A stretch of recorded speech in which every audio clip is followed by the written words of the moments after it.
The smartest guys around are about to break it down like they've won the game a million times.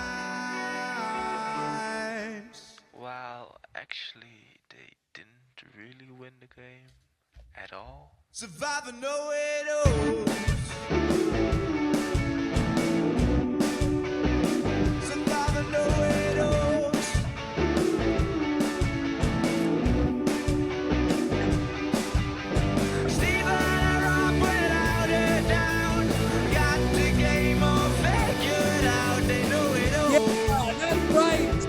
Know-it-alls are back after double tribal council and back to back, and here we are with a man coming to you from Miami, Florida, here as he continues the book tour of the century. It's Stephen Fishbach. This is not even the book tour. This is just spring break for my kids. We're partying up Miami style. Spring break. Yes, that's what they say. Spring, the best place for young children, spring break, Miami. Yep. 5 and 2. We thought it was time to bring them out to South Beach. Yeah. Bring them out. Okay. All right. Stephen, how are you doing? I'm great. I'm mad. I'm mad because, I was a real Charlie fan. I'm pissed. That's what you gotta say. Angelina fan. Oh, Angelina was you did the Sandy one, not even the Liz one. Yeah. Oh, wow. I go back to the OG. I'm pissed. Sure. Yeah. Sure. I'm an old school. Too bad Coach didn't give her a nickname. Yeah. They never met. Mm-hmm. Yeah. They probably met at some point. We should talk about we will talk about the coach nicknames. But yeah, we got to get your take. Angelina was my most anticipated, from time immemorial. Very sad to lose her. And Charlie, one of my favorite new era players. So this was a very emotionally difficult episode for me. Oh, I'm doubly sad about Angelina because not only did we lose her, did they use her? No. What the hell? Yeah. So I don't guys? know. Why'd we even bring back Angelina if we weren't going to even show her? Just one little brief jacket shout out. That's it. So Yeah. we could talk about all that, but a lot to unpack here from a jam-packed double tribal council as we close out the pre-merge, believe it or not. Wow, here 17-person merge. That's crazy. 17-person merge is coming. And that so shelter, can you imagine? They're going to have to like 2 rows deep. They're going to be stacked in the shelter. Make some bunk beds in the shelter. Yeah.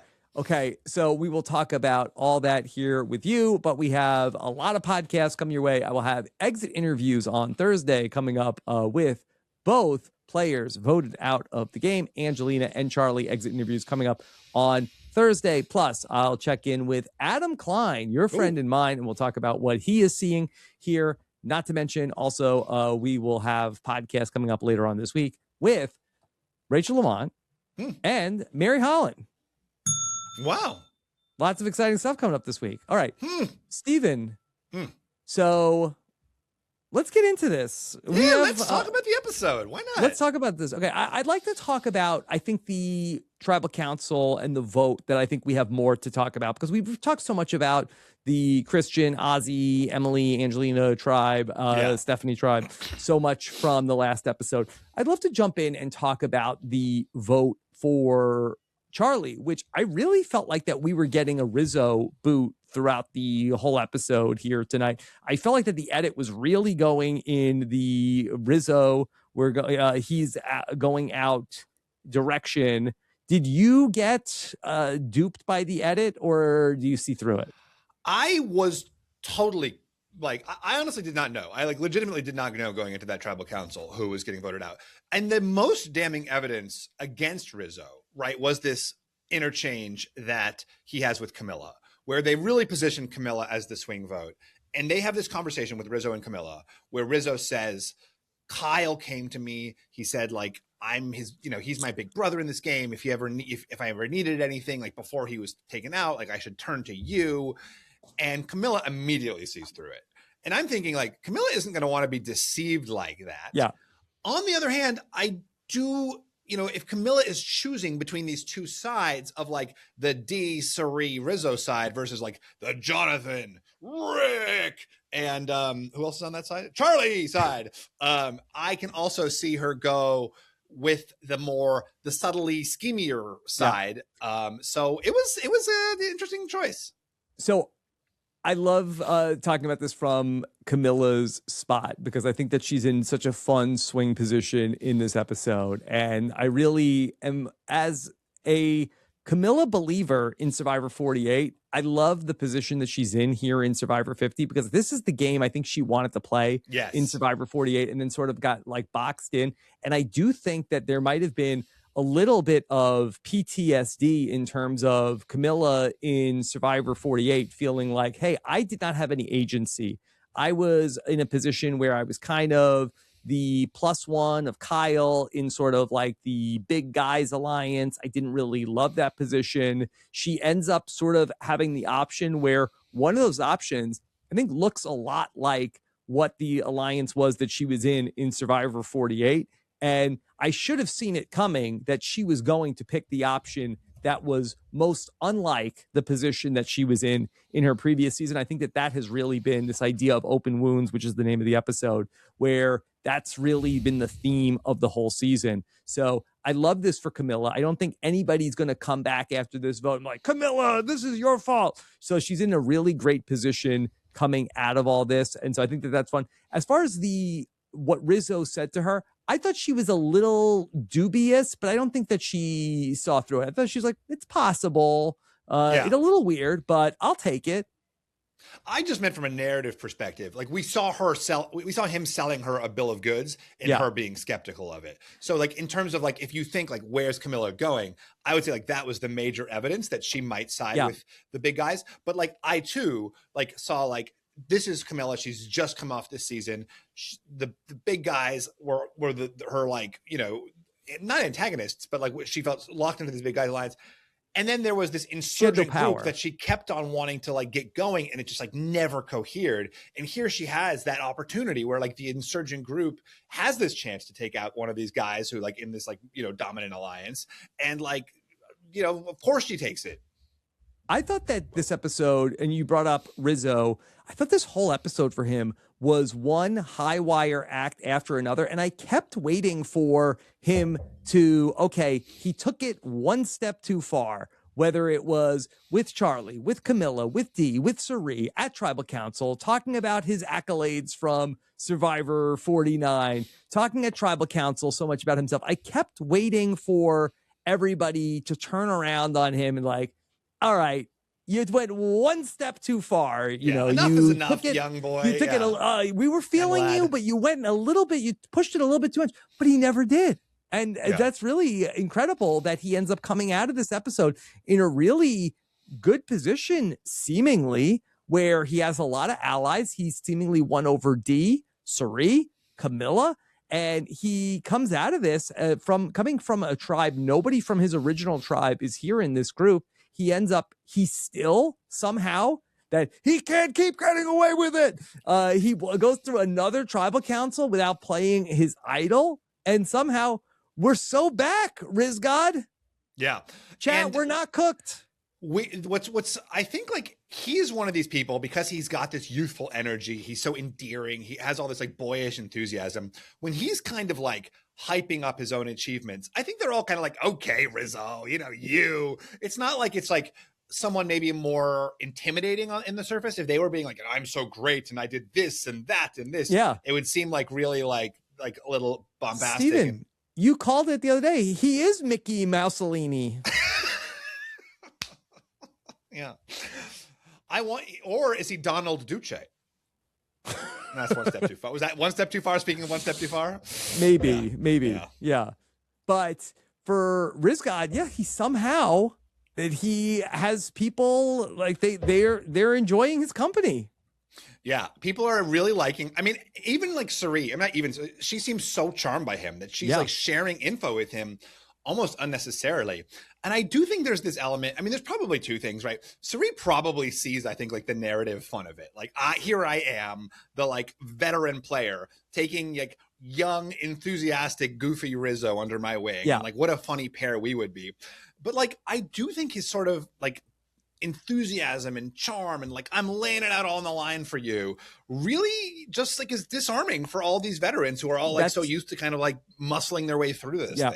That's the perfect word for him, is that he is disarming, because he is really a guy who thinks a lot about strategy. But I think it comes in a package where I think he's 26, but he like does have a very youthful energy and look to him where no matter what, I think he kind of feels like a kid brother or like a younger player than he actually is. And I do think it's disarming. People never talk about Rizo in the way that they talk about like a Christian or a Cochran, or I've certainly you and I, where it's like, oh, they're too sneaky. I can't work with that guy.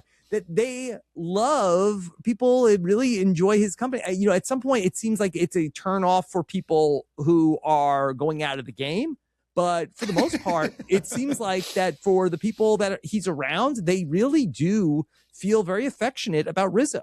Yeah, and I mean, Dee approached Rizo, right? Like that's sort of where this even begins, is like Dee, who's feeling kind of like left out of this group, or maybe not even left out of this group because she's included in the group. She doesn't want to like listen to the big guys like tell her what to do either. She goes to Rizo, and he's got this sort of like approachable energy.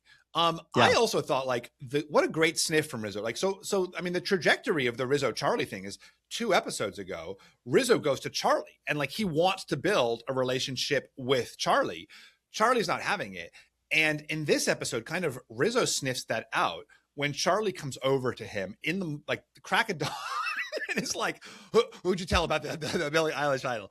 And he's like, Rizzo's first of all like really put off by that, and then when Charlie claims that like Jonathan was like sniffing around asking questions, so like good reads from Rizo about like what's going on with Charlie. He like correctly deduces essentially the situation and then is able to sort of turn it around.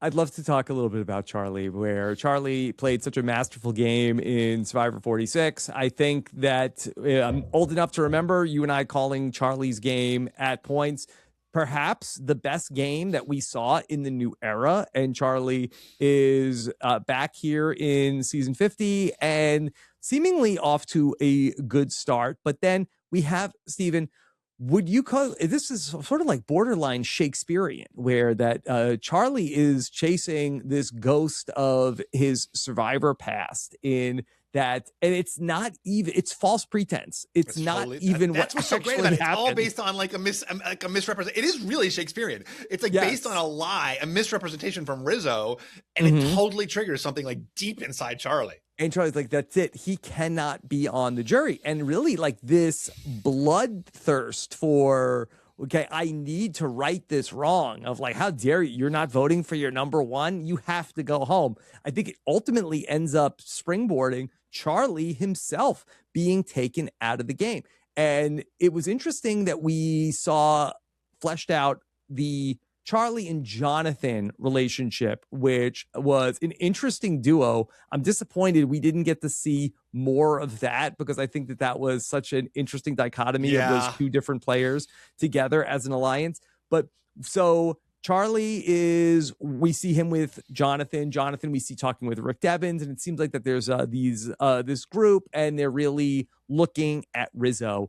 But we have this moment where Charlie goes to Rizo and wakes him up. And I thought that this was cinema to me, because as somebody, and my kids are a little older, this was very much like, okay, hey, Dominic, there's, it's school. It's, I have to wake up. And with the, like, Rizo sleeps in the boat in the fetal position. Charlie wakes him up. But, when you go back to Survivor 46, something that I remember from Charlie was that, and Charlie is a great confessionalist. He gives a lot of like, hey, here's a, pro tip, fun fact. And Charlie tells us, the viewer, every important conversation I've ever had in the game is first thing in the morning. That's when all the important conversations have. And so I'd love that as a callback here in this episode, where Charlie then kind of dies by this rule of the important conversations in the game happen first thing in the morning when he wakes up Rizo, because he just wakes him up to start asking like, oh, by the way, who else did you tell about the idol? Wait, so that was a confessional in 46 about all the conversation. That's so interesting. Yeah, because Q wakes him up to, I think it was after Tim got voted out, that's when they bring Charlie into the 6, is like the conversation. He's like, all the important conversations in the day happen first thing in the morning when the sun comes up. Yeah, that's so funny. And then so he's sort of like trying to like live that, and then that also ends up blowing up in his face. Charlie's like the CEO. He's waking up at like 4 a.m. and getting all his business done for the day. Yeah, but it really does, and it is sort of like, I mean, we obviously only saw a fraction of that, as we always do, but it did feel like a real sort of aggressive interrogation of like, what, you know, out of nowhere, you know, allegedly Jonathan is the problem sniffing around. It just felt like a bad setup. And I mean, you know, Rizzo sniffed it correctly.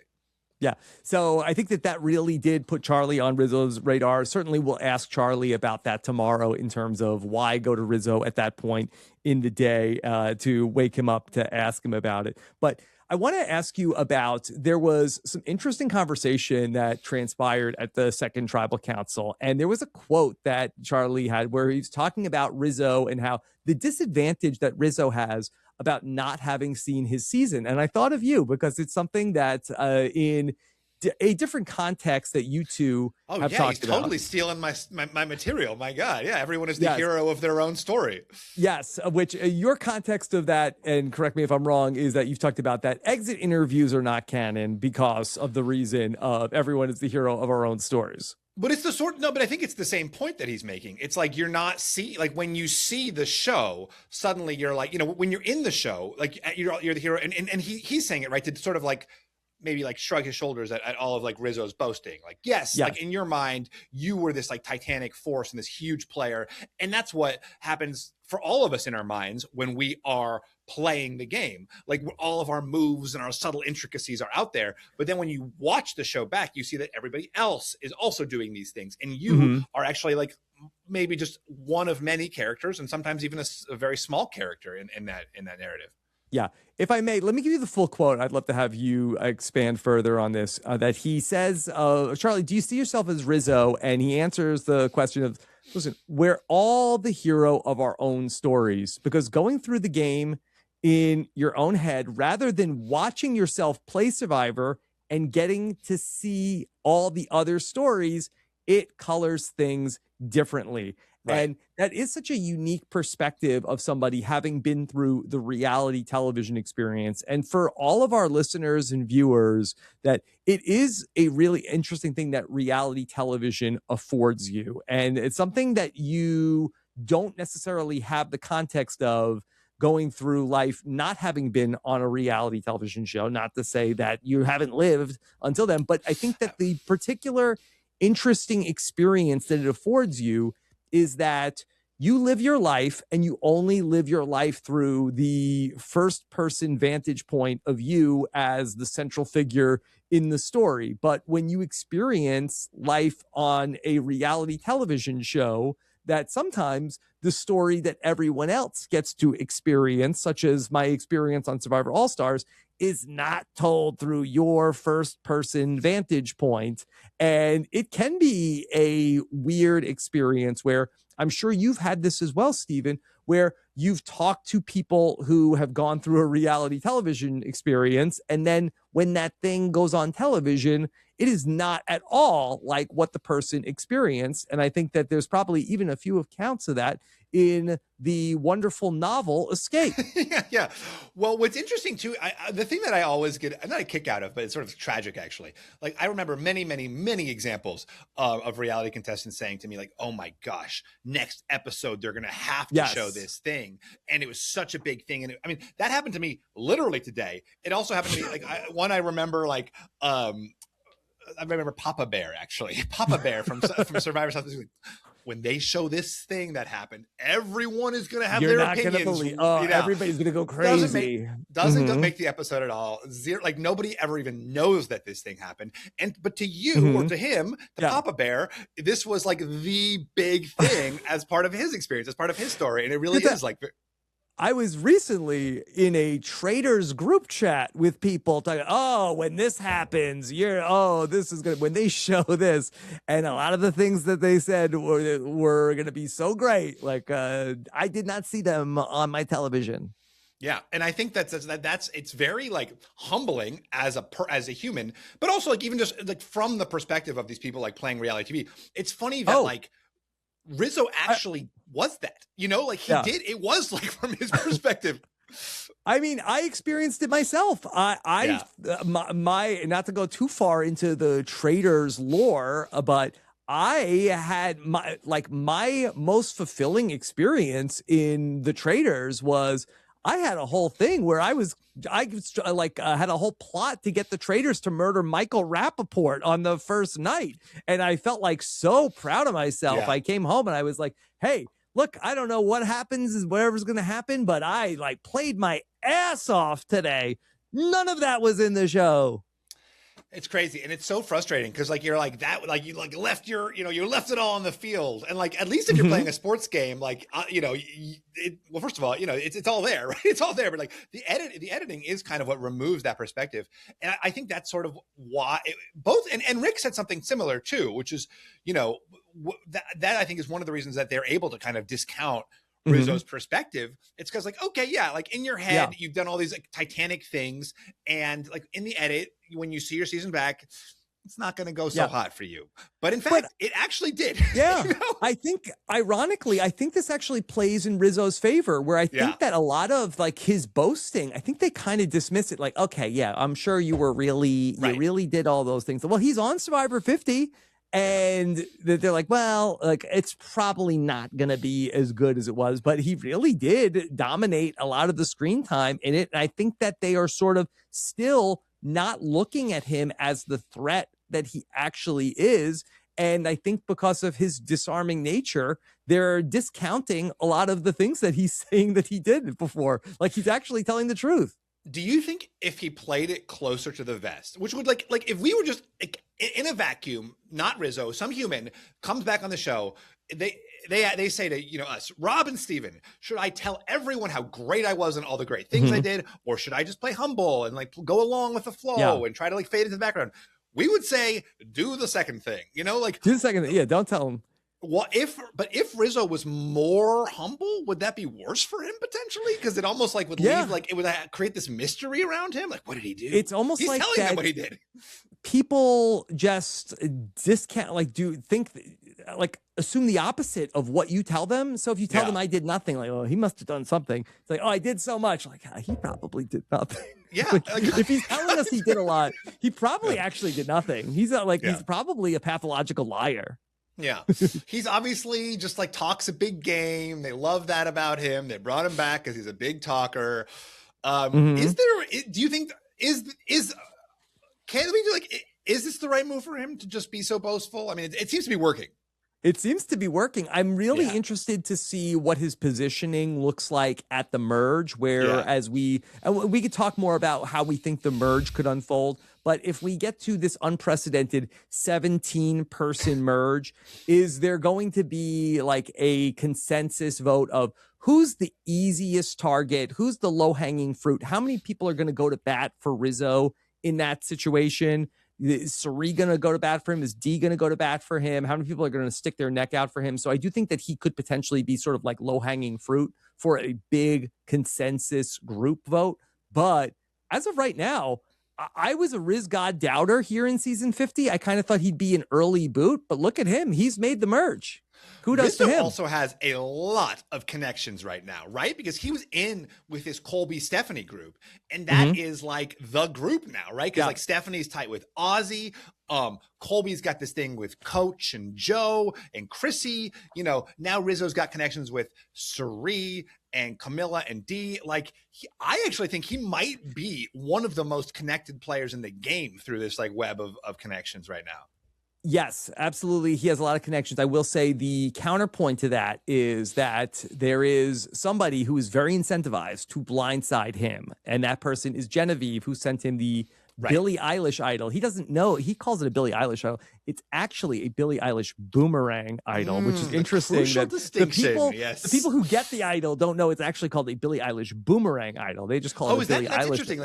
They don't know about the boomerang. Yeah, because they don't say hey, well, why is it a boomerang idol? Don't worry about that part. They just tell them, it's a Billie Eilish idol. That's cute. Yeah. And that's the question. What was I made for? And the answer is to get somebody blindsided. I do wonder if he comes into with a big target on his back from Genevieve, who is going to want to make him be a early boot in the merge so she could get that idol. But we'll talk about that more later. I'd love to just talk more about Charlie and talk about his Survivor 50 run here, which ultimately ends much shorter than I thought it was going to. There's a quote from Kamilla, who was upset. Charlie came to her and told her about what the information that Rizo had that Charlie tells her too late. I thought this was actually a good move on Charlie's part, but Kamilla says Charlie is too slow. What do you think about repeated, by the way? That's a crazy narrative. It's like she's known him for like a day or 2 days or something. I guess they were on, but like, he's only known about this information for like a day. And he goes to Kamilla 2 days later and says like, oh, by the way, like, and because Rizo beat him to the punch by 6 hours, like Charlie's playing too slow. I do not accept that narrative. Yeah, it's interesting. I wonder if Charlie maybe put way too much stock in the Kahlo 4 alliance and felt like that the tribal lines were going to hold harder than they ultimately did, and didn't put enough attention into maintaining the relationships with Dee and with Kamilla. But I really was very surprised to hear Dee have such strong words about Charlie. Coming into the season, I thought that Dee and Charlie had a pretty good relationship. Dee talked about Charlie, who came after her as the On Fire co-host. She felt like that they had a good rapport, the two of them. She actually said that coming after Rick Devens, her and Rick Devens actually did not have a good rapport as the outgoing On Fire co-host. But she actually didn't leave her a note, like the presidential leave her a note in the desk drawer. Yeah. But her and Charlie, I think that they were on pretty good terms. That being said, that she I believe used the words to describe Charlie. Said that he's a stupid player. Yeah. And again, like that was why, because like he had that conversation with Rizo in the morning about the idols. I wonder how much I'm a big Charlie fan. I loved his game in 46. I love his vibe. I love like his confessionals. Like, that's my bias, but like, I wonder if he was hurt here by being so tight with Jonathan, where like, it kind of like brings out a bro-ishness that like when he was tight with Maria was not evoked, where like that's maybe what Kamilla is more reacting to here, and even maybe Dee is more reacting to. It's like, Charlie by himself, very unassuming. He loves Taylor Swift. He's very subtle, but suddenly like Jonathan is next to him, and like here you've got these two guys, and then like bring Rick into the the fold, and it feels like more of like a thing to react to. Ozzy had a great point, which actually James Jones made when I podcasted with him with him. Like, it's better to be allied with people who are unlike you, because like it's hard for people to like create a narrative in their minds about it. And like, so like Charlie and Maria, like I don't see necessarily something threatening there, but with like Charlie and Jonathan, and then even bigger than Jonathan, Rick, it's like these three Titanic guys. Like suddenly there's like a story in my head about those three people, and I wonder like that, and like it makes sense that like someone like Dee or someone like Kamilla would react against. I just want to fact check myself. I went back to my notes. Dee did not say that Charlie was stupid. She said that she thought Charlie was the most dangerous player out here, but now she's saying that he might be the dumbest. So I just want to be clear about what she said, what she said there. But yeah, I just really was surprised to see Dee in particular turn that quickly around on Charlie. But Dee really had an affinity for Rizo, which goes back to what we were talking about, where he really was disarming. And just one other point about Rizo, he really did a great job of using the Billie Eilish idol that he has as an offensive tool to build support, where you would think that in a tribe like this, where I gotta keep the idol a secret, because if they're gonna like, I'm the only person here from my tribe, they could blindside me. He went and he showed it to people, and he won allies with it. Well, and I do wonder, like, again, like his own ignorance about the boomerang part of it. Like, it's not like if you remove this idol from play, which Serene knows, it's not like the idol is gone. If I blindside Rizo, the idol doesn't disappear. It goes to someone, and I don't necessarily know who it goes to, right? So like, I think like having a normal idol makes a big target out of you. But like having a boomerang idol, it's like, if I get rid of this person now, suddenly somebody else has the idol, and I don't even necessarily know who it is. So do you think that the wheels are turning for Cirie, who has a lot of information about this? She knows that the idol was found on the original Sela that went to Aubrey. So she knows that also that the idol that Rizzo got was not from somebody on his original, actually, she may not know when he got it because it happened post-swap. So he started with Genevieve, but Genevieve found it when she was at Kahlo and sent it to him. So I wonder if Cirie, though, is trying to triangulate who might have sent Rizgod the Billie Eilish Boomerang idol. Yeah. I mean, I'm sure people are guessing. Like, you have to think it's going to be someone from his original tribe, right? Because, like, who else even knows him? Yeah. Unless you think, like, Savannah sent it to him. But I guess, like, no, because that can't be. Because, like, you're right. Because, like, Christian/Rick sent it to Aubrey. So, yeah, I mean, I certainly she's guessing. But, again, like, the very fact of that boomerang means he's not as ripe a target as he otherwise might be.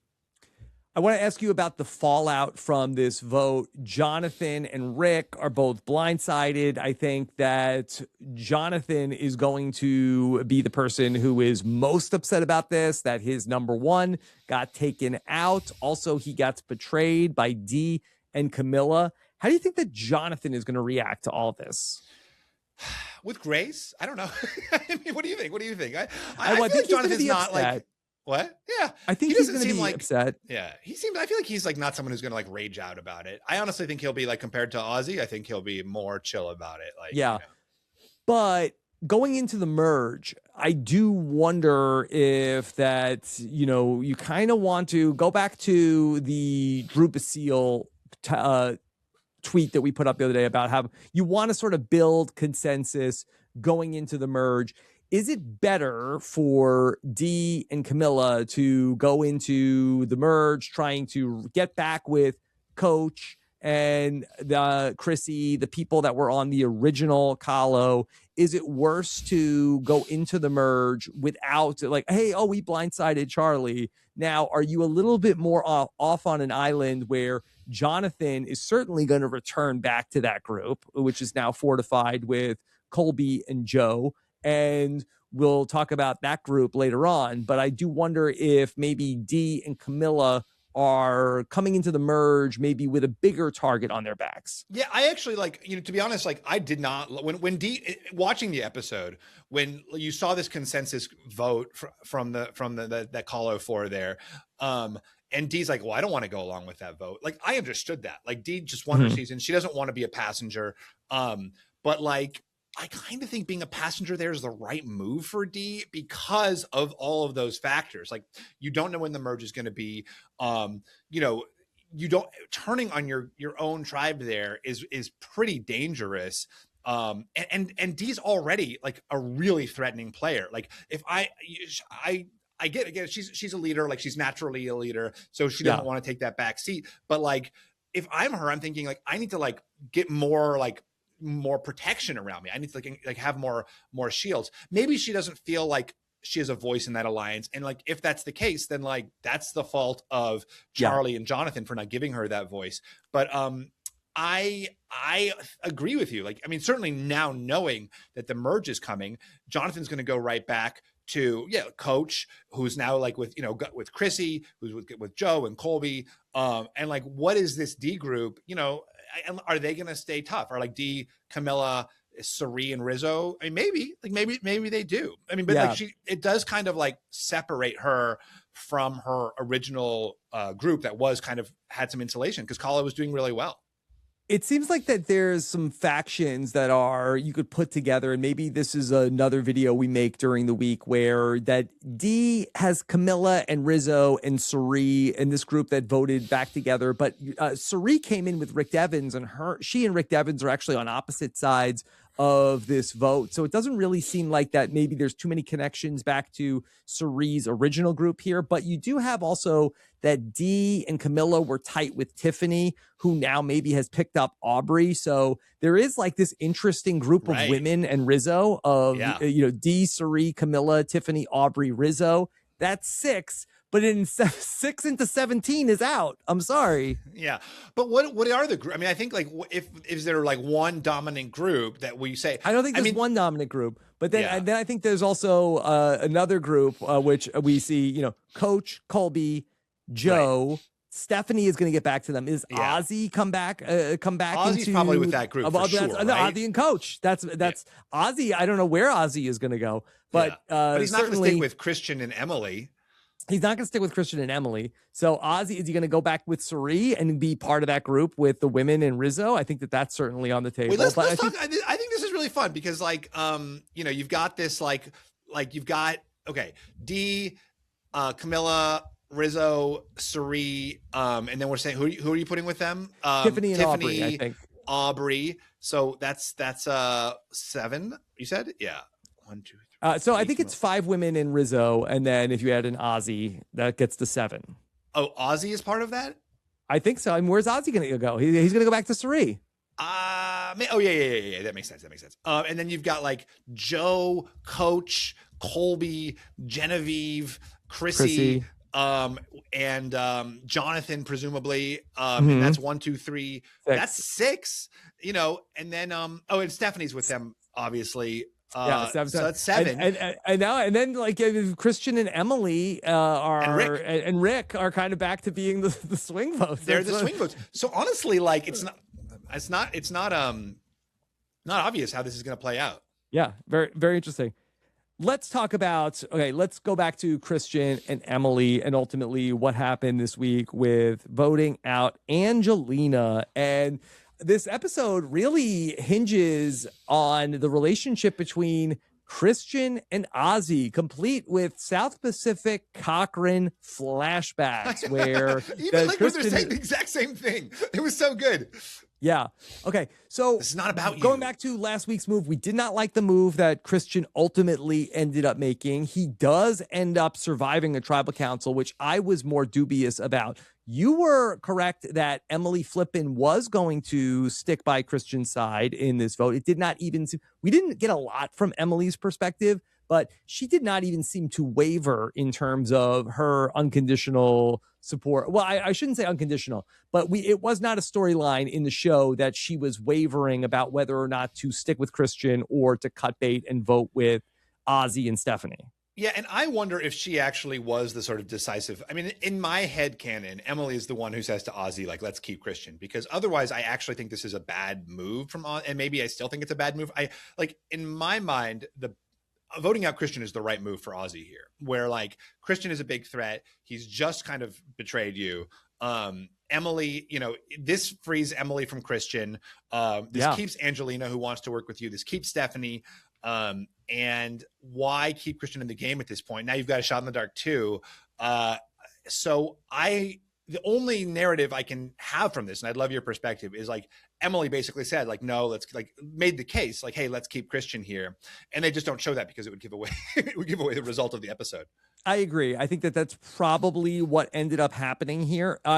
In terms of the shot in the dark, if Christian is voted out, Ozzy cannot use Christian's shot in the dark, correct? Why not? No, I don't believe that you could use somebody else's shot in the dark. I don't think it is transferable like that. It really? Then what? Name on it. Really? Oh, I didn't know. I just assumed it was because we've had people use them. We might have to find out from somebody in a new era player who would have the rule distinction on that. But let's talk about this from Christian's perspective first. I'm a little surprised, that it took Ozzy's big feelings about this vote for Christian to not anticipate that this was how Ozzy was going to feel. Yeah, I think this was a misstep. I mean, Christian, I respect you so much. You're probably listening. Ozzy's probably not listening. Mm-hmm. But I do think this was a misstep. An honorary know-it-all. I think leaving somebody out of a vote is and especially an ally, especially a person you've been on a tribe with, literally gone to every single tribal council with. Mm-hmm. It's a classic way to make someone feel, well, quite literally left out, but also blindsided. I am not surprised that Ozzy is that mad here. I mean, and I'm more surprised that Christian doesn't get it. It was in the episode. We literally see Ozzy have this same reaction. This isn't I blindsided Yul and he's being such a baby. You're what is that? What is up with Yul? Well, you do sort of forget though. You do sort of forget about something that happened 15, 20 years ago, because when you're in the moment with someone, you're this is this, you forget about their TV legacy. Mm-hmm. I don't know. I don't think that you can in a returning player season forget about like, okay, well, Ozzie's a perfectly logical player. Like he's going to like, he'll definitely understand why we had to ultimately blindside Mike White without telling him. Like he knew he had to not tell him. He knew that Ozzy would blow up the whole plan. Right. So I think that can be frustrated that this is how Ozzy is reacting, but I think it shouldn't have been a major surprise that that was the case. Now, we saw then after Ozzy's initial outburst that Ozzy meditated and then seemed to then come back and have some sort of an understanding. Do you feel like was that this an authentic forgive but don't forget moment from Ozzy? I don't think it's forgive. I think it's like act calmly and don't forgive or forget, right? Like I think he's, again, like legitimately, genuinely annoyed. We did have this very funny beat from Ozzy where he's like, yeah, I totally would have blown up their game. Like Christian, if he was going to blindside Mike White, made, you know, big if, made the right choice in leaving Ozzy out of it. But you know, yeah, like I don't think that Ozzy is going to forgive this necessarily. Yeah. I want to bring Stephenie into the equation here. And we talked about this last week with Sam Phelan. And I think that Stephenie was disappointed in my asking of the question of why not Stephenie, even though I think a lot of people were thinking, why didn't people go after Stephenie here? And Stephenie, we saw in this episode more of the things that Stephenie has done to sort of shore up some of these relationships. What we find out, I think a big piece of information is that Stephenie was part of, we saw Q talking to Ozzy, but it wasn't in the episode, and bad on me for not assuming that this was the case. But Stephenie also was looped in on that, hey, we were part of the group, Ozzy, that sent you the Billie Eilish Boomerang Idol. So there is a bond there between Ozzy and Stephenie. Yes. And, you know, to your point, like Stephenie deserves credit for creating this. I mean, like such to the point where nobody's targeting her. I mean, she obviously did it with Mike too, right? Where she is creating these bonds, proving herself to be a loyal player and getting in with these people who are allegedly like driving the votes as someone who everybody seems to feel like could be on their side. A lot of people, you know, called me out. Like, why did you give the Fishy to Emily and not Stephenie? Stephenie, like you guys are all saying Stephenie is, Stephenie should have been the target. She wasn't anybody's target. Like surely we didn't see it. Unfortunately, it's hard to like, because we saw so little from her, it's hard to like award her for something that like happened around her. But like, obviously she is doing this deliberately and she's a great player. She's played, you know, again, like multiple times. She's gotten, you know, to the end once. I haven't seen Guatemala, unfortunately. That's my one season I haven't She seen. did get to the end. I don't want to spoil it for you, but she did get to the end. I didn't see, but how does she do? Did you see when Danny was on Winners at War? Yeah. Right. That makes sense. Yeah. Yes. Okay. But another thing that I think is also part of the equation, something that was not in the episode that is also worth talking about. And I read the comments. Somebody was like, "Hey, Rob, you're being so stubborn. Why aren't you talking about this?" It's like, well, I didn't even realize that this was a thing, but I believe that this is the case where the group that they're part of, that somebody from the David versus Goliath 3 had to go home. I think that in terms of from the Ozzy, Stephenie, Emily perspective, they didn't want to go to 5 with the David versus Goliath 3. So I think that also that was one of the reasons why Stephenie wasn't even on the table as an option for anybody. It had to be somebody from the David versus Goliath 3 go home. Yeah, no, that makes sense. And I also think like, you know, it makes sense why Christian took this shot now, where like, if they're constantly being perceived as a David versus Goliath 3, now he sort of has this like one moment where he can kind of take out Mike. I mean, you know, there's so much wrong with it, but I also think there's something right with it. It's a, you know, it's such an interesting move because it's got pros and cons, highs and lows. I want to talk about Angelina, where in this season we were, you know, obviously so excited for Angelina to come back, but I really feel like that she was so under edited in this episode. And it wasn't that she was not on tribes that went to tribal council. She's been to tribal council the last 3 episodes. And so I really have been very surprised how little Angelina we got. Yeah. And I do think like some of, the joy of Angelina 1.0 was all of the sort of unintentional comedy. She was so authentically herself, and there were so many just like sort of like, funny moments that came out of that. And now I think she's older. Maybe she's more in on the joke in a way that's like less authentic and less funny. Yeah. Where like, even her giving the jacket, it was such like a thing, like, this is my shtick. I got to give this jacket to you. And so it was sweet, but it also was like a little bit too knowing.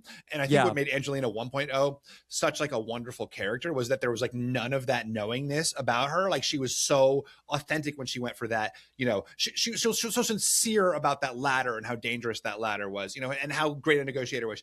And like, that was what was like great about her as a character. And now, like, now that she's like knowing about it, it's like a little bit less, pure. Yeah. She returned to Survivor with the gift of self-awareness, and in her return, that's a good Greek myth. Angelina became Dr. Allison. It's a Greek myth. Yeah. Yeah, classic. What's the thing she never wanted to become. Yeah, that's amazing. That's amazing. Yeah. She gained self-knowledge, and it was the worst thing that happened to her. She became too self-aware. Yeah, I do think there is that. Yeah. And I think that, I don't know but still we want to see Angelina. Yeah. Well, it's funny, like everybody's story, right? They're all sort of being like upended by their own baggage, right? Like Charlie doesn't want to be like that person who didn't vote for their number one. Angelina's baggage like was her own lack of awareness. And then she's undone by that because she's too aware and therefore is edited out of the show. Yeah. But I feel like that we only have Angelina for 5 episodes here. I feel like that they could have shown, like, even if it's like, okay, well, it's not going to be as funny as it was the first time. Like, we still want to see what she's doing. Yeah, we really saw very, very little. But it's also, it's 24 people. Yeah, we got to get into everything tomorrow with Angelina. But I really was surprised. So for Angelina, I mean, did she do anything wrong here other than be part of the David versus Goliath 3? No, I think there's like actually, okay, how about this? I will let you finish answering the question that I asked you. That was bad podcasting. I was, but as you correctly intuited, being a professional podcaster, I had nothing to say. Yeah, should she have gunned harder for Christian following him voting out Mike White? Where should she have been leading the charge? Other than because she ultimately votes with Emily and Christian against Stephenie. Should she have gone to Ozzy and Stephenie? It's like, hey, Christian, he got rid of our friend Mike White. We hate this guy. You should have heard what he was saying about you two. Yeah. I mean, to your point, like, yes, like she votes with Christian's like fake plan to vote out Stephenie instead of the Ozzy and Stephenie fake plan to vote out Christian. I think so. I mean, did she do something wrong? I mean, the only narrative we saw about Angelina was that she was perceived to be lazy around camp. Maybe she should have worked harder around camp to ingratiate herself. That wasn't even this camp. And not even like the only person. Well, there's Stephenie was from that group, and so maybe like there's still sort of that. I do feel like once you're a target, you're sort of always a target. Yeah. You can never like really escape that. And so my guess is like from Stephenie's perspective, like, yeah, Angelina's the target. Like, obviously. Yeah. And there were pregame murmurs from the pregame interviews where Colby and Stephenie weren't feeling Angelina. It seemed like that they were getting along fine on this tribe, but maybe that was too much to overcome. But I do feel like that from Angelina's perspective, it seems like that there was like a fresh open wound that she could have maybe twisted the dagger a little bit with Ozzy in terms of going after Christian and breaking up Christian and Emily. Yeah, I mean, why do you think Angelina goes back with Christian and Emily after they've literally just betrayed her? I don't know. I think I'll have to find out. I'll ask Angelina tomorrow, but I think that maybe there's just like a comfort level of that, because it seems like that Angelina did not love what Christian did. I saw a very muted response in the episode from Angelina in terms of her reacting to, I mean, we come back, you would think that Ozzy was the person that had a 7-year friendship with Mike White, that was like extremely close with him and had this incredible like pre-existing relationship. We didn't really see Angelina say too much about Mike White getting voted out. It was all Ozzy's reaction to it. Yeah, and I think you're probably right that she just felt a comfort level with Christian. You know, they Mhm. probably said like, well, Mike was coming from for Emily. Emily's my number one ally. It's not about you, Angelina. Like, I wanted to break up the David versus Goliath 3. This is great for us now. We're both like freed from the shadow of Mike White. And you know, here in this group where like she has been against Stephenie or Stephenie's been against her, and you know she doesn't necessarily have anything with Ozzy. And also remember, Angelina and Emily had this like bonding moment right at the merge, right, where like they were like hugging and weeping, and you know suddenly like Emily had found her true alliance. And you know last episode Angelina voted against Emily, but like maybe there's still that sense of like maybe Emily comes back to her and is like, hey, this time let's really do it, you know, now let's get out Stephenie. Yeah. How about Emily moving forward? She did get the Fishy. I think she deserved it last week. She has come into this in a really great position. She's not even talked about as the person to go home next. She really solidifies her relationship and working relationship with Ozzy in this episode. Christian is coming to her as a confidant once again. So things are looking up for Emily. Yeah, and that moment last episode, right, where she did try to bring Ozzy over and then Christian shut it down, that paid dividends because Ozzy remembered that. This episode, he says, oh yeah, Emily tried to like loop me in and I missed it. You know, I do feel like a lot of people's criticisms of Emily this season have been because the story is being told from like Christian's POV. So it's like things Emily is doing that don't help Christian's game. Even when she was like telling everyone about the idol, was that bad for Emily? Like in many ways, that was actually really good for Emily because Emily was building a lot of bonds on the back of somebody else's information. You know, she builds bonds with Ozzy and Q, you know, which obviously Q's gone, but like, you know, it's great for her connection with Ozzy. And, you know, she builds a bond with Angelina when she says that. And, then she goes into Christian and says like, oops, I'm sorry, you know, and like, then sort of heals the wound with Christian. So like, does that like, I don't even think that was necessarily bad for Emily's game. I think that built a lot of connections for her. Didn't cost her anything. It cost Christian something maybe. And in general, like, I feel like maybe, I don't know if it's deliberate or messy, but like, I don't think it's bad. I'm trying to think of where people were gunning for her. Mike White was the only person gunning for her.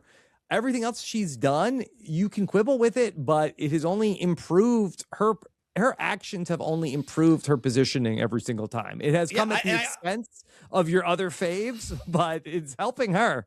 I almost wonder, I mean, like, obviously it would be stupid for her to vote out Christian because Christian just like put his neck on the line for her. And like when someone does that, like you don't want to take that person out of the game. But I almost wonder if she would be in a better spot without Christian because they're perceived to be a pair, because, you know, the Clock Tower Alliance, that all these players are huge Clock Tower fans and they probably watched all the episodes. And, you know, I do wonder if like, they just sort of have the same kind of like pallor, right? Like they have this certain like nerd pallor. Well, I wonder. I think that Christian is an amazing nerd shield for her, going back to Sophie and Yule. And I think that she looks at Christian as a golden parachute that at any point in the game, she can blindside Christian, stab him in the back, and really prove her bona fides of like, I wasn't going to work with Christian. I just voted him out. I'm with you guys. So I think that she has that ace in the hole that she's ready to play at any point. Yeah, I agree.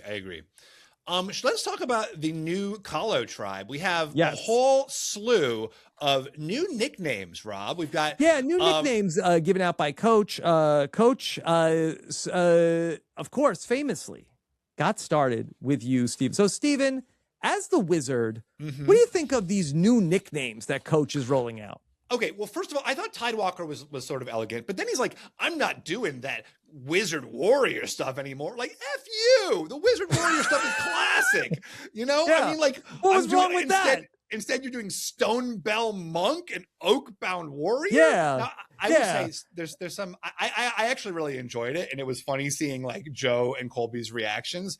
But you know, like for the viewing audience, like it's so much easier to connect with wizard and warrior than Stone Bell Monk and Oakbound Warrior. Hey, I'm at the Coach concert. I don't want to say, hey, everybody, I know you want to hear my old stuff, but I got something off my new album here for you. This one's called the Oak-Belled Monk. But you know what? There was a moment where Coach kind of says like, "This is finally me, world." You know, he's like being. I think this is the closest to the true Coach that I feel like this show has seen. You know, I do feel like the thing that we like the TV version of Coach always misses. It's like him being a little bit like grandiloquent a little bit, you know, a little bit like more like too. And here he's kind of letting his like goofiness and like silliness kind of like come and his like sensitivity come forward a little bit more in a way that I don't know if we've seen it so much on the show. And I really feel like that is the most authentic version of him, and he's doing great. He's in such a great spot. I love it. Yeah. So we've got Colby as the Oak-bound warrior. Yeah. So and Coach Joe is big the Stone Bell monk. Stone Bell monk. 3-word nicknames. I think that's a little wordy. Yeah. Yeah. Like Stone Bell, you know, just end it there. Or Stone Monk. Stone Monk. Stone Monk. Okay. Stone's monk. And then Oak-bound warrior for Colby. So yeah, I have to say, listen, your mileage may vary on the new Coach nicknames. I like Tidewalker, though. I thought that was like an elegant kind of like, you know, I'm just letting the tide, going with the tides, and I'm going around obstacles. And like, then there was that moment where he's like, oh, settle down, Dragon Slayer. You know, he started to like get all puffed up. He reminded himself to keep it cool. Be the Tidewalker and not the Dragon Slayer. I also want to talk about Aubrey this episode because I have felt like we've talked about Aubrey getting a slow start, but I have felt like the past 3 episodes, we've really seen sort of like weepy Aubrey, almost like too much. And here I felt like we saw the Aubrey we know and love, like the fun Aubrey, you know, like in a way that was really encouraging. I don't know. How did you feel like Aubrey did this episode? I thought Aubrey going to Coach and wanting to extend an olive branch to Coach and Coach graciously accepting Aubrey into the group, I thought was a win-win for both of them. I think that Coach might be looking at Aubrey similar to an Edna back in Survivor South Pacific, where Coach had his core group at the Apulu.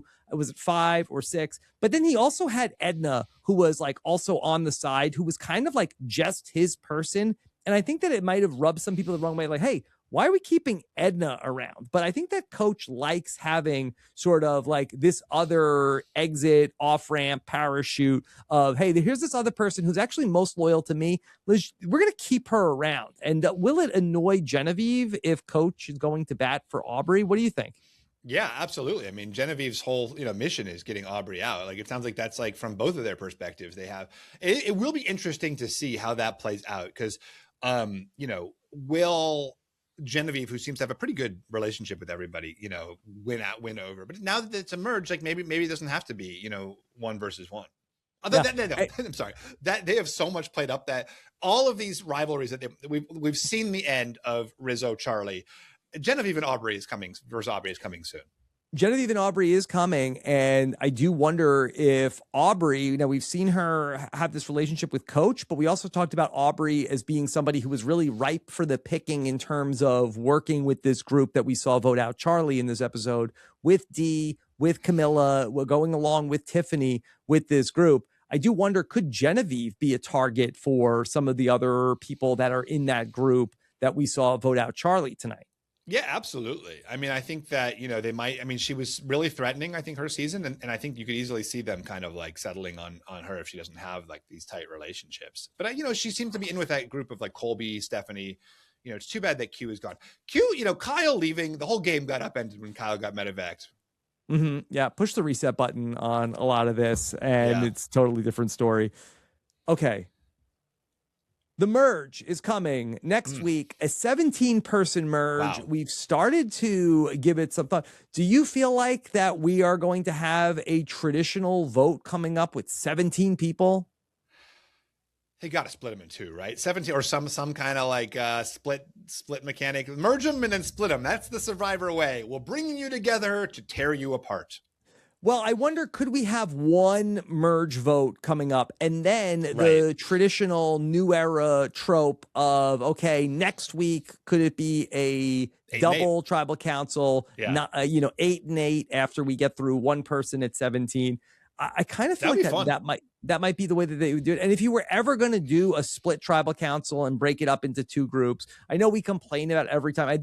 This does feel like the right season to do that, where you have to get rid of all these people, and then you'll be down to a little bit of a more manageable 14 after that. Yeah. And also, because, we have all this history between these contestants, because we've had a swap, which adds a lot more like complexity to the dynamics. I almost feel like that split up will be a little more exciting. Although again, like having a merge just to bring them apart, a little bit silly. It's a little bit silly. Sure. So it is day 11, I think, at the end of this episode. By the end of the next episode, I think it's going to be day 13. We're going to be halfway through this season. How did that happen? I know. It's too soon. This is so great. I'm just like loving this season so much. Every episode is so great. Everything that happens, even the things I don't want to happen, I love. The players are so fun. Rob, you, Rob, were a little bit down on this cast when it was announced. Were you? I don't know if you were. A lot of people were a little bit down on this cast when it was announced. I feel like you were more, and between the two of us, you were more negative. Has your opinion changed? My opinion on how they cast this, I think, stays consistent. I think everybody who is here is worthy of being an all-star Survivor player. My argument was always that a lot of the people we rushed back onto the show, that we have all the time in the world, presumably, knock on wood, to see the people from Survivor 48 and 49 play on future seasons, where I think that there was a opportunity cost of bringing back 5 people from the last 2 seasons, where there were other people that we will likely never get to see play Survivor again, that we missed that opportunity to have them come back and play. So I think everybody has brought it so far in Survivor 50, but I am still sad. I'm still grieving the version of Survivor 50, which was oops, all legends. Yeah, I do think that I like a little bit of the randomness of like, who's this person? And they're interacting with, Suri, and they're interacting with, Ozzy and Coach. Like, to me, that's some of the fun of it. But I do think that like the richest material has been, the Coach and Ozzy rivalry, or like Suri's back at it again, and I do think there's something, Colby like can't hear and now his foot's broken, and what happened to Colby? Had an off-screen injury. Yeah, Colby's whole storyline is being injured. I think we all regret, no Lauren Rimmer on this season. No, like what, this is obviously but overall, it's really fun. I kind of like the randoms. Yeah, I have no complaints about the episodes of Survivor 50. Maybe too much Zach Brown fishing, but other than that, like it has been largely, super, super fun. We're looking like 9 out of 10. It's been a really, really strong start to the season, and everybody has really been firing on all cylinders. Yeah, great, including great. you. And it's been really funny. I feel like the show has gotten, a little bit of like, it's humor back. Oh. What did you think of Jeff Probst's impersonations? You're a classic impersonationist. So, yeah, I felt like that maybe the reason why they didn't need me on Survivor 50 is like, Jeff's like, hey, hold my beer. I'll do the impressions, funny guy. Okay. Yeah. So, yeah, Jeff did Jonathan. Yeah. He did, Who else did he do? He did Colby. He did Colby, yeah. He did Christian. And then he did Christian. Yeah. What do you think of them? In front of Christian, which is, as somebody who does impressions, that's the bravest thing to do. It's easy to do Jonathan and Colby when they're not there. Harder to do Christian in front of Christian. Yeah. Are you surprised Christian didn't sort of pick up and kind of start riffing with him about the Christian of it all? I think that he handled it very gracefully. I think that when Jeff is doing an impression of you, I think you just sit and you absorb it. Yeah. Yeah. Okay. Like a sponge. Yeah. And I think for anybody who is out there listening to impressions, when the person is doing it, after the person gets done doing an impression, don't say, that sucked, or that doesn't sound like that person, or that actually sounds more like this other person. Sounds like you might have some baggage there. Don't like that when, especially if I'm on a podcast with somebody and I do an impression, and the other person on the podcast is like, "What was that supposed to be? This person? Was that?" Are you talking about me? Is this like a subtweet? I don't think you've done that. I don't think you've done that, but it has definitely happened to me. Yeah. And kind of like just like ha ha ha, chuckle and move on. Yeah, I understand. I'm with you. Yeah. Okay. That being said, Stephen, are you ready to award the most prestigious award in all of Survivor? Are you ready to hand out the Fishy? I keep waiting for, oh, here it is.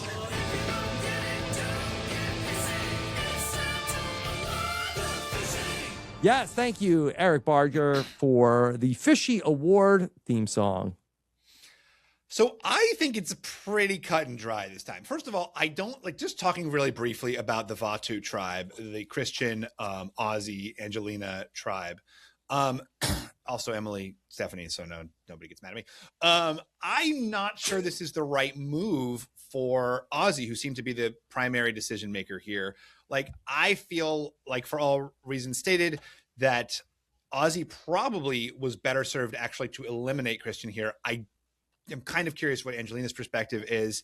My view is that Emily had to maybe have stepped in and saved Christian, because I just don't see, like, or like maybe Ozzy feels some kind of loyalty to that original Sela group, but I don't love this move for Ozzy. I think he should have blindsided Christian. On the other hand, like, on the Sela tribe, it did really seem like Rizo just came back out of nowhere, right? Mm-hmm. You had this Kahlo 4. They were all they initially targeting him. They'd brought in Rick. It seemed like a pretty cut and dried vote. D is the one who seems to initially gonna go to Rizo, and so, like, I wonder, like, does D deserve the Fishy here? But it did seem like Rizo was the one who, he recruited Kamilla. He built this bond with Cirie to the point that Cirie is saying, like, I've never done this with we're married. Before. Yeah. Yeah. I've never shared this kind of thing with. Yeah. Before. Watch out, HB. Yeah. And then Rizzo's Mr. Steal Your Girl. And somehow he manages to just, like, tell everybody about how great he is while also having everybody on his side. He tells many people he has the idol. The idol is not flushed. I kind of think you have to give it to Rizo. What do you think? I think I have to give it to Rizo. I think all right, that Rizo, first Fishy of the season, not first Fishy of all time. First Fishy of the season. I thought that there was a point for Kamilla as a swing vote, but I just think that in terms of the body of work that he did and the number of things that he did right in this episode, many of which I thought would not work, I think that you have to give him just another Fishy to add to his collection. Yeah. He just playing a great game. Like, again, like, very seemed like a straightforward consensus vote, and he works it. Do we have an answer? And maybe this is something that the great Survivor fact checker might be able to someday unearth. Do we have an all-time leader aboard for the Fishy? It almost has to be Russell. I feel like Russell got every Fishy in Survivors 19 and 20. Like, I would be surprised if it wasn't Russell. There is, like, a chart. There's, like, an Excel doc of all the Fishies. I'd love to know sort of like who's on Mount Fishmore. Yeah, we should get the top 5, maybe. Yeah, because the thing about the Fishy, you started doing it in Samoa, so it's only people who played from season 19 through now going into season 50. Did you award Fishies during Second Chances? I think I did, actually. Yeah. I think I did. Yeah, when I was blogging about it for people still. Yeah. So, okay, so I think that's an interesting trivia question of who's the all-time leader in Fishy Awards? Yeah. I mean, I really think it has to be Russell, just because there were those 2 seasons where, like, literally they were the Russell Hand show, like, back to back. Mm-hmm. Yeah, he might have even stole one in Survivor Redemption Island. Yeah, I think he had one in Redemption Island too. He might have had one also. Yeah. So, okay, very interesting. And so we'll see. We got a lot of other podcasts to do here this week between the exit interviews and everything else we have coming up here on RHAP. Plus, Stephen, we are really in it with the countdown to The Tribe and I Have Spoken. Well, we're just close, about right? Yeah, we're just about 6 weeks away from the book coming out, but we just announced earlier on Wednesday that The Tribe and I Have Spoken is available as an audio book as well. I have been hard at work here in the studio recording the audiobook of The Tribe and I Have Spoken. And if The Tribe and I Have Spoken, don't you want to hear it? Check it out. You can pre-order all of it at robhasabook.com. And we've got our brand new merch that we talked about the other day from the traders, hobnobbing with the glitterati. It's all available to check out. robhasawebsite.com/merch. I got to get my glitterati shirt. I know. I'm going to get a glitterati shirt too. I love it. Yeah, we got to send Stephen a glitterati shirt. Okay. All right. And the body is tea as well. Give me one of those. You need that one too? Yeah. All right. When, of course, Stephen is still talking about Escape. Still and forever. I feel like we can take this one off. I do have an event in Toronto on April 8th. And I might be going to Australia in October. Well, TBD, What? but like for Australia, yeah, to some literary. So that's what I'm hoping to some literary festivals in Australia. Have you been to Australia before? No, this will be my first time in Australia. So It's exciting. I mean, if it happens, it would be amazing. So, yeah, there's going to be a ton of Australian Survivor fans that are dying to meet you. I would love that. That would be incredible. But April 8th, most saliently, I will be in Toronto. Right before the Survivor episode. Such great scheduling, Stephen. Such great scheduling. Okay. Yeah. All right. Then we'll also have everything coming up for you this week. I'll talk with Adam on Thursday. And then on Sunday, we'll have Rachel Lamont. And then the hilarious Mary Holland will join me on Tuesday. So be on the lookout for that. Then check out everything else going on in the Survivor podcast feed, including the B&B, the double episode of Why Blank Lost this week. And then, of course, the Survivor News with Bryce and Wendell and Jack breaking it all down from this episode. On Friday, I'll have a special later time for the patron Q&A around 6 p.m. Eastern. I will be taking your questions live. Sometimes we've been earlier, sometimes we've been later, trying to get opportunities for all people to give me a call coming up on Friday. Patron only. Then we'll also have Club Condo. It was another great Club Condo this week. Chappelle has been on fire this season in Club Condo. So be joining us on Monday night to talk about everything from another great episode of Survivor 50. And of course, just a couple of weeks away from the big week that my book is coming out, we'll have officially the biggest live show we've ever done in New York City. How many people? Well, the theater holds 1,400, and we're trending towards a sellout event. RobbinsWebsite.com/events to get tickets for the big live show coming up on May 6th. And then amazing. We have so much fun every Wednesday night and all week long over on Chat BCC. Go to RobbinsWebsite.com/VIP chat and yuck it up with all of the alumni. They say the stuff there that they can't say on social media. They really do. They really do. Because they don't worry about getting dragged on Chat BCC. Yeah. It's a drag-free zone. And if you're an alumni, you should get on there because that they drag you if you're not on there. Yeah, that's they right. They say, who's not here? And then that's who they drag them. And I'm like, hey, should you have said that? That wasn't very nice. That wasn't kind. Yeah, that wasn't kind. I say that in the private chat. I'm like, that was a little unkind. That's like, whatever. I gotta get reactions. Yeah, that's right. It's a competition to get the most likes and reactions. Mm-hmm. Yeah, as is life. Yeah. Stephen, what else is coming up for you?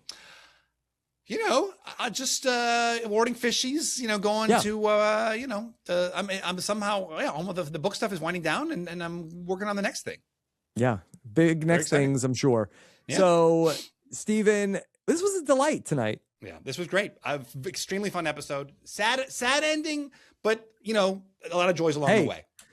This was always going to be the price of Survivor 50. We were going to start and we were going to lose our faves week after week. That's what it was. Yeah. We agreed to this. Yeah. Well, with great happiness comes great pain.